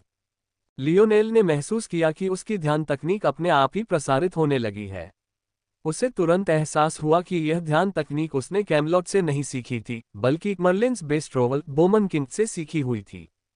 ध्यान की सभी तकनीकें सांस लेने पर निर्भर थीं। यह न केवल फेफड़ों का विस्तार और संकुचन था, बल्कि बल नोड्स का भी विस्तार और संकुचन था। जहां उनकी जटिलता में अंतर था, वह था बल की शुद्धता, जिसका उपयोग वे किसी की पहले से विद्यमान आंतरिक शक्ति को नियंत्रित करने के लिए करते थे, तथा उन तरीकों में जिनके द्वारा सांस ली जा सकती थी। कई ध्यान तकनीकों में ऊर्जा केवल मुंह और नाक के माध्यम से ही ग्रहण की जा सकती है। कुछ उच्च स्तरीय तकनीकों में उंगलियों द्वारा बनाई गई विशेष मुहरों के कारण हाथों का उपयोग भी किया जा सकता है। हालांकि मलिन की तकनीक बिल्कुल अलग स्तर की थी। ये इथेरियल ग्लोबुला के माध्यम से सीधे बल को अवशोषित कर सकती थी। बल न केवल असाधारण रूप से शुद्ध था, बल्कि अविश्वसनीय रूप से सघन भी था, जिससे बल को क्रिस्टलीकृत करना आसान हो जाता था। ऐसा करने में सक्षम विशेष बल को स्टार फोर्स के नाम से जाना जाता था। स्टार फोर्स समस्त अस्तित्व में सर्वोच्च स्तर की फोर्स में से एक थी, जिसका स्तर लाइट एलिमेंटल या डार्क एलिमेंटल फोर्स से किसी भी तरह कम नहीं था। वास्तव में ये केवल सबसे निम्न श्रेणी की स्टार फोर्स को ध्यान में रखते हुए ही था। जब उच्चतम श्रेणी की स्टार फोर्स को ध्यान में रखा गया तो ऐसी एलिमेंटल फोर्स भी उनकी तुलना में नहीं थी। बेशक ये सिर्फ अलग अलग गुणवत्ता का मामला था। नियम के अपवाद हमेशा होते थे। प्रकाश और अंधकार की मजबूत और कमजोर विरासतें भी थीं, लेकिन उस समय यह महत्वपूर्ण नहीं था। महत्वपूर्ण बात यह थी कि स्टार फोर्स दो क्षमताओं के लिए प्रसिद्ध थी, इसकी शुद्धता और इसका घनत्व। अन्य शक्तियों की तुलना में स्टार फोर्स अपनी शुद्धता के लिए सबसे ज्यादा प्रसिद्ध थी। यह न केवल असाधारण रूप से शुद्ध थी, बल्कि अपने आसपास के वातावरण को भी शुद्ध करने के लिए प्रभावित कर सकती थी। दरअसल इसकी बहुमूल्यता का अधिकांश हिस्सा इन्हीं क्षमताओं से आता था। इसके अलावा स्टार फोर्स स्वाभाविक रूप से सघन था। क्रिस्टलीकरण से गुजरे बिना भी स्टार फोर्स का एक निश्चित भाग किसी अन्य फोर्स की समान मात्रा की तुलना में अधिक क्रियाएं कर सकता था। उस क्षण लियोनेल को यह एहसास हुआ कि यह पुनर्प्राप्ति अवसर न केवल उसके शरीर को ठीक करने के लिए था, बल्कि यह उसके लिए उसकी ध्यान तकनीक को प्रसारित करने और उसकी शक्ति को शुद्ध करने के लिए भी था। लियोनेल को तुरंत एहसास हुआ कि यह शोधन पहले की तुलना में कई गुना तेज था। अचानक लियोनेल की अभिव्यक्ति बदल गई। उसके इथेरियल ग्लोबुला के भीतर के दो तारे लालच से उसमें भरती हुई तारा शक्ति को सोखने लगे। जल्द ही वे तेजी से घूमने लगे और एक ऐसी चमकदार तारा शक्ति के साथ बाहर निकलने लगे जो मलिन के परीक्षण स्थल से एक स्तर अधिक शुद्ध और सघन थी। लियोनेल को ऐसा महसूस हुआ जैसे उस पर बिजली गिर गई हो। आयामी सफाई, क्या ये स्टार फोर्स पर भी निर्भर हो सकता है? अब जब उसने सोचा तो हर बार जब वह एक तारा बनाता तो उसका शरीर शुद्ध हो जाता और उसकी अशुद्धियां धुल जाती। क्या ये तारा बल की क्षमताओं के अनुरूप नहीं था? लियोनेल को विश्वास नहीं हो रहा था कि उसने ये संबंध पहले नहीं बनाया था। उस क्षण उसे अपने स्वप्न दृश्य की एक और कमजोरी का एहसास हुआ। जिन चीजों को उसने अपने स्वप्न दृश्य में नहीं रखा था, उनका इस्तेमाल निष्कर्ष निकालने के लिए नहीं किया जा सकता था। लियोनेल ने कभी भी अपनी तकनीकों को अपने ड्रीमस्केप में नहीं रखा था। अब उसमें जो कुछ भी मिल सकता था, वह सब कुछ था जो उसने मेज और नाइट अकादमी की लाइब्रेरी में पढ़ा था। लियोनेल ने गहरी सांस ली और ध्यान की तकनीक को तेजी से प्रसारित किया। इस बार उसने अपने सितारों पर कोई रोक नहीं लगाई, बल्कि उन्हें अपनी मर्जी से काम करने दिया। पहले वह इस प्रतिक्रिया को प्राप्त करने के लिए एक साथ पर्याप्त स्टार फोर्स को अवशोषित नहीं कर पाया था, लेकिन अब जब उसने ऐसा कर लिया तो उसे एहसास हुआ कि उसका शरीर मलिन की ध्यान तकनीक के लिए पूरी तरह से अनुकूल है। अन्य लोग अपनी परीक्षाएं देते रहे, लेकिन लियोनेल के पास उनके लिए समय नहीं था। जब तक यह एहसास खत्म हुआ, लियोनेल को एहसास हुआ कि इनमें से सिर्फ एक ही इनाम उसके लिए पूरे 1 महीने के ध्यान के बराबर था। अगर वह इसी गति से और 1 दर्जन से ज्यादा परीक्षणों में आगे भी ऐसा ही करता रहा, तो उसे अपने 9वें और 10वें नोट्स बनाने के लिए पर्याप्त आत्मविश्वास मिल जाएगा। लियोनेल को लगा कि एक बार जब वो ये आखिरी 2 नोट्स बना लेगा, तो उसे इस जोन में किसी चीज का डर नहीं रहेगा। उसे एक गहरी उत्सुकता महसूस हुई, लेकिन जल्द ही उसने इन विचारों को अपने दिल में गहराई से दफना दिया। प्रकाश स्तंभ के रुक जाने के बाद भी लियोनेल ने अपनी आंखें नहीं खोली, बल्कि उसने अपना ध्यान एक बार फिर कौशल वृक्ष पर केंद्रित कर दिया, यानी सबसे ऊपर वाले कौशल पर। सच तो यह है कि वे 5 थे। एक तस्वीर में अंतहीन बर्फीले विमान की तस्वीर थी। तेज हवाओं की सीटी और तेज लहराती बर्फ को देखकर ही लियोनेल को ठंड का एहसास हो रहा था। दूसरा लाल, पीले और भूरे रंग से रंगा एक जंगल था। पतझड़ का एक ऐसा हरा भरा नजारा था जो देखकर दंग रह जाता था। हालांकि यह अपने साथ एक ऐसा गहरा एहसास लेकर आया था जो दिल को खा जाता था, मानो याद दिला रहा हो कि मौत बस एक कदम दूर है। तीसरा भाग हरियाली से भरा था। आसमान में सूरज ऊंचे लटक रहा था, अनंत गर्मी बिखेर रहा था। लियोनेल को ऐसा लग रहा था जैसे उसे देखते ही उसकी आंखें झुलस जाएं। चौथे को तो बस एक ठंडी हवा ही कहा जा सकता है। ये क्षणिक और शांत था, लेकिन साथ ही पुनर्जन्म और पुनर्जीवन का एहसास भी दिला रहा था। ये चारों कौशल आपस में जुड़े हुए थे और एक साथ मिलकर उच्चतम स्तर का कौशल बन गए। इस उच्चतम स्तर के कौशल को केवल असंख्य परिवर्तनों वाला ही कहा जा सकता है।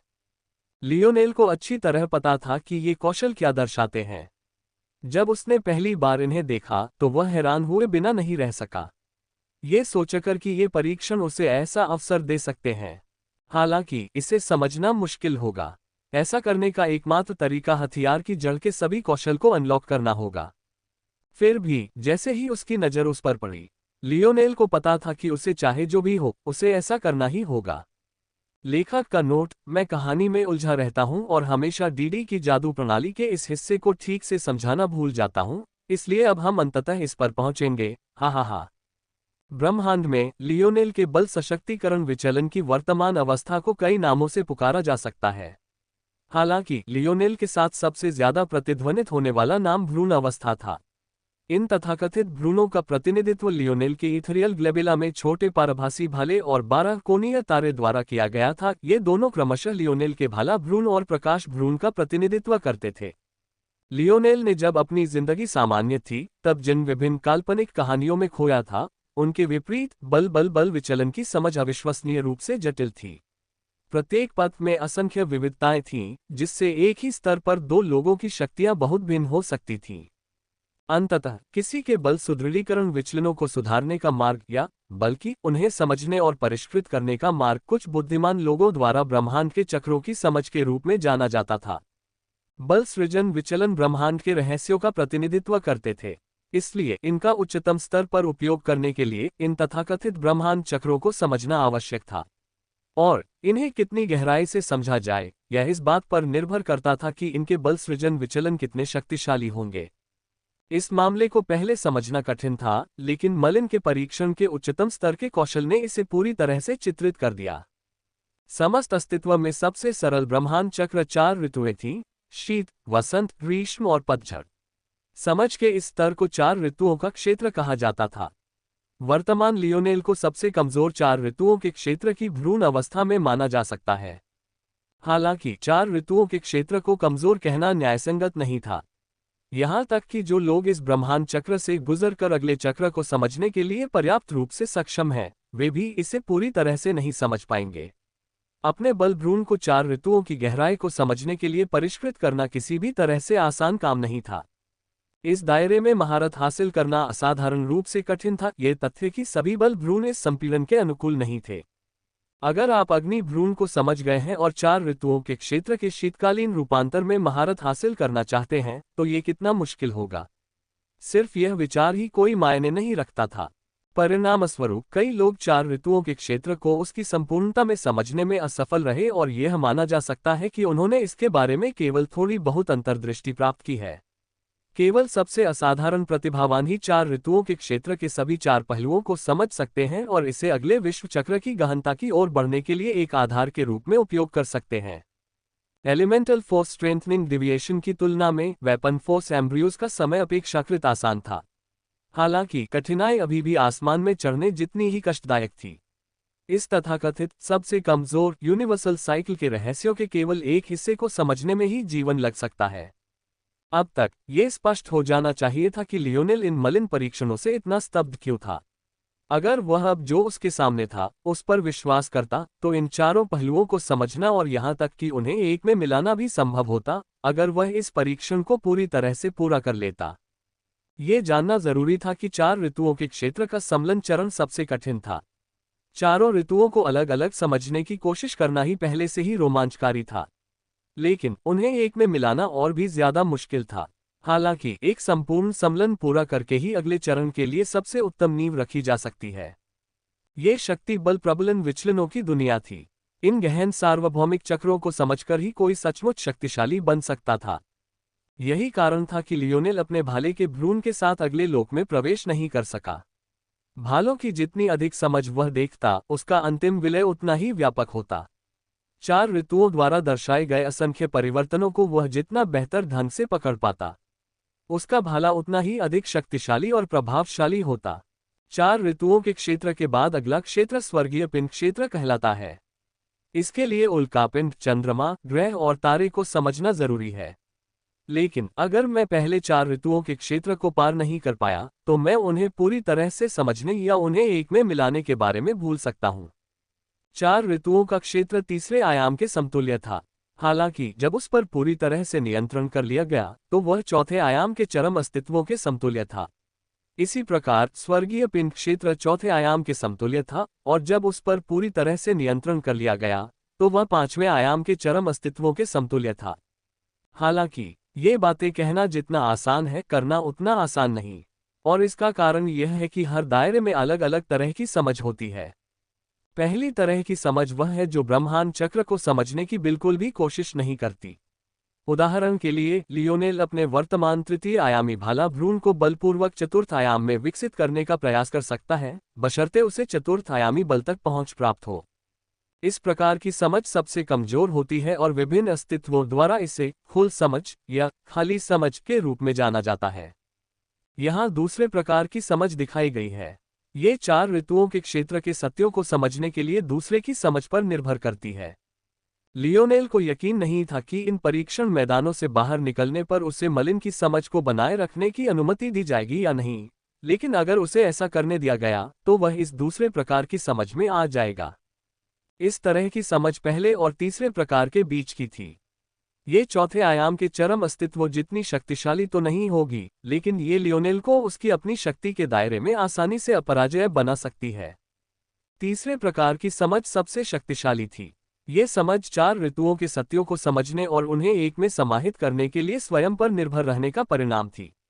केवल इसी क्षण में 4 ऋतुओं की असली शक्ति पूरी तरह से प्रदर्शित होती थी, और तभी वास्तव में एक पूरे क्षेत्र को युद्ध के लिए छलांग लगाना संभव होता था। ये सब जानने के बाद लियोनेल इन कौशलों को हासिल करने के लिए इतना उत्सुक क्यों होगा, ये स्पष्ट था। हालांकि यह तीसरे तरीके को समझने जितना अच्छा नहीं था, फिर भी यह उसके लिए बहुत मददगार साबित होगा।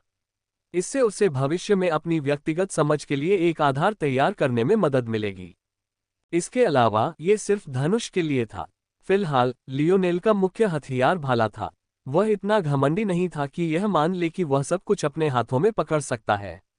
वह अकेला इंसान था और उसे पहले से ही हर उस चीज को संभालने में संघर्ष करना पड़ रहा था जिसे उसे सीखना और उसमें महारत हासिल करनी थी। ऐसे में क्या दूसरी तरह की समझ हासिल करना उसे बिल्कुल न समझ पाने से बेहतर नहीं था।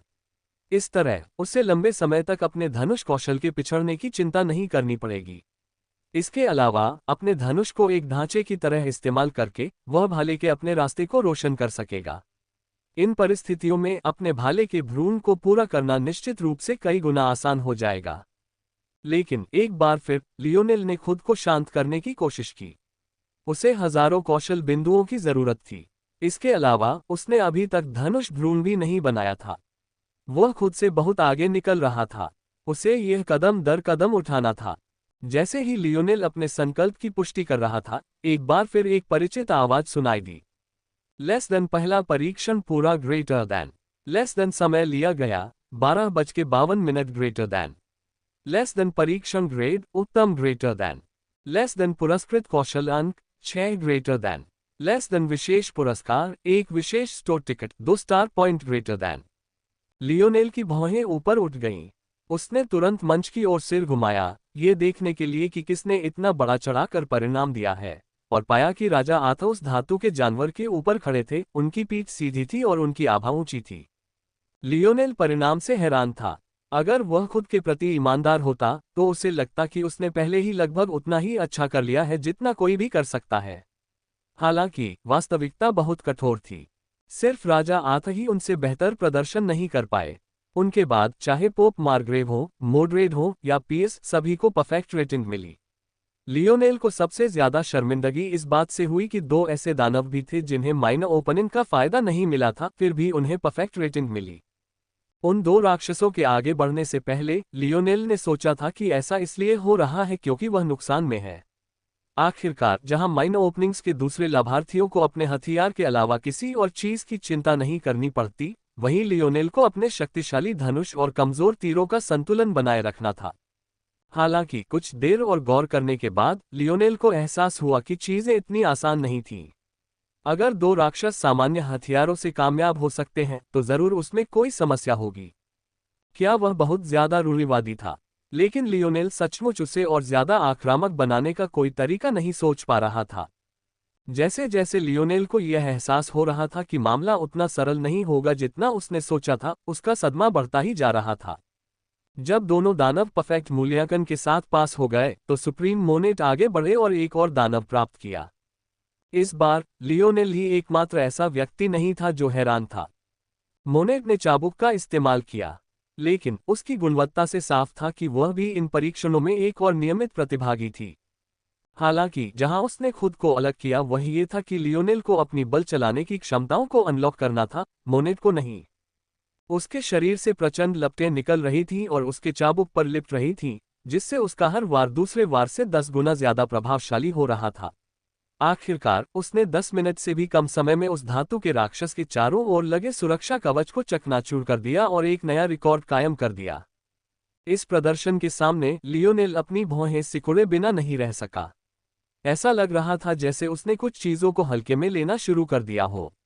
जब उसके सामने एक बहुत बड़ा खतरा खड़ा हो तो वह अपने सपनों के पीछे भागते हुए अपना ध्यान भटकने नहीं दे सकता था। उसे अभी भी पता नहीं था कि मोनेट उसके साथ होगा या नहीं।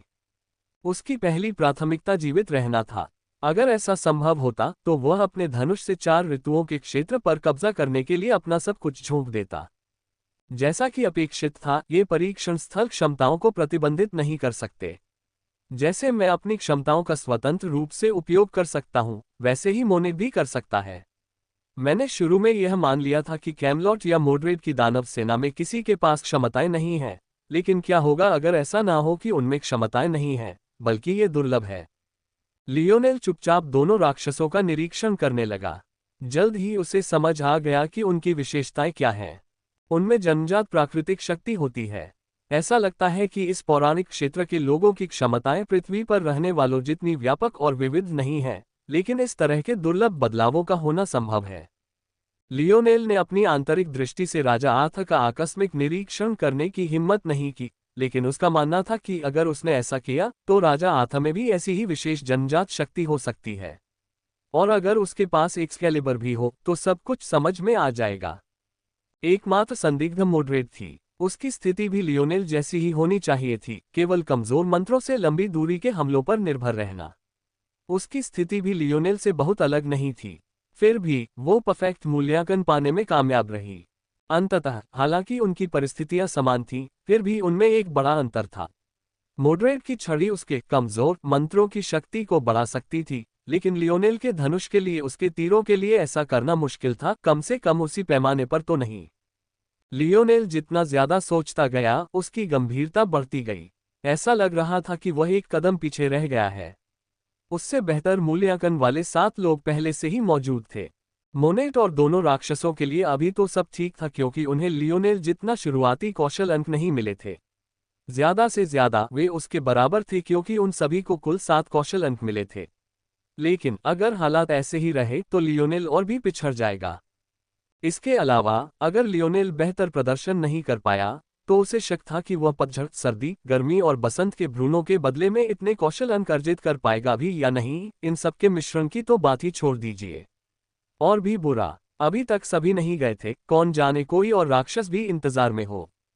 अब जब लियोनेल ने इसके बारे में सोचा तो पाया कि उसके साथ इस क्षेत्र में प्रवेश करने वाले अन्य लोगों के पास भी ऐसी क्षमताएं थीं जिन पर प्रतिबंध नहीं लगाया जा सकता था।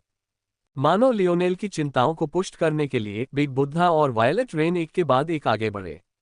ऐसा लग रहा था कि बिग बुद्धा को हथियार चुनने के दौर में अपने हाथों के लिए बड़े दस्ताने मिल गए थे, जबकि वायलेट रेन ने तलवार चुन ली थी। दोनों की लड़ाइयां बिना किसी रहस्य के थीं। जैसे कि यह भी पर्याप्त नहीं था, कई लोगों के चले जाने के बाद लिटिल नाना सबसे अंत में ऊपर गए। लियोनेल ने उसे देखते ही भौहें चढ़ा दी।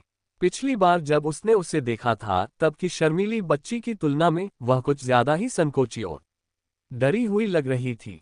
लियोनेल का शुरुआती ख्याल यही था कि वह इस मुकदमे से डर गई है। आखिरकार वह तो अभी किशोरी ही थी और युवा लियोनेल से भी कई साल छोटी थी, तो क्या ये समझ में नहीं आता कि वह डरी हुई थी। हालांकि जब उसने अपनी बांधने की क्षमता का उपयोग किया और फिर आसानी से धातु के जानवर को मोनेट के रिकॉर्ड को तोड़ने के बिंदु तक भेज दिया, तो लियोनेल को एहसास हुआ कि उसका डर जानवर के प्रति नहीं था, बल्कि पीछे मुड़कर पोप मार्ग्रेव के पास जाने के प्रति था। लियोनेल की भौहें और गहरी हो गईं। क्या अदुर्ना परिवार के अन्य सदस्यों की मौत का पोप से कोई संबंध हो सकता है? लेकिन इसका कोई मतलब नहीं था। पोप ने छोटी नाना को छोड़कर बाकी सबको क्यों मार डाला? और अगर उसने ऐसा किया भी, तो छोटी नाना को इन परीक्षण स्थलों में क्यों घुसने दिया? क्या उसे राजा आर्थ की तरह उसे अंदर आने से रोकने के लिए हर संभव कोशिश नहीं करनी चाहिए? लियोनेल जितना अधिक इसके बारे में सोचता, उतना ही अधिक वह भ्रमित होता जाता। जब वह ये देखना चाहता था कि क्या उस छोटी लड़की से सीधे बातचीत करना संभव है, तभी एक परिचित आवाज सुनाई दी। लेस देन परीक्षण एक पूरा हो गया है, greater than. Less then milestone हासिल, 10 प्रतिभागियों ने स्टार पॉइंट अर्जित किए, greater than. Less than trial 2 स्थगित कर दिया गया है, एलिमिनेशन राउंड शुरू हो रहा है, ग्रेटर देन। लेस देन उन्मूलन लक्ष्य 10, ग्रेटर देन। छोटे छोटे भूरे प्लेटफॉर्म गड़गड़ाने लगे। लेस देन पहला एलिमिनेशन राउंड शुरू, ग्रेटर देन।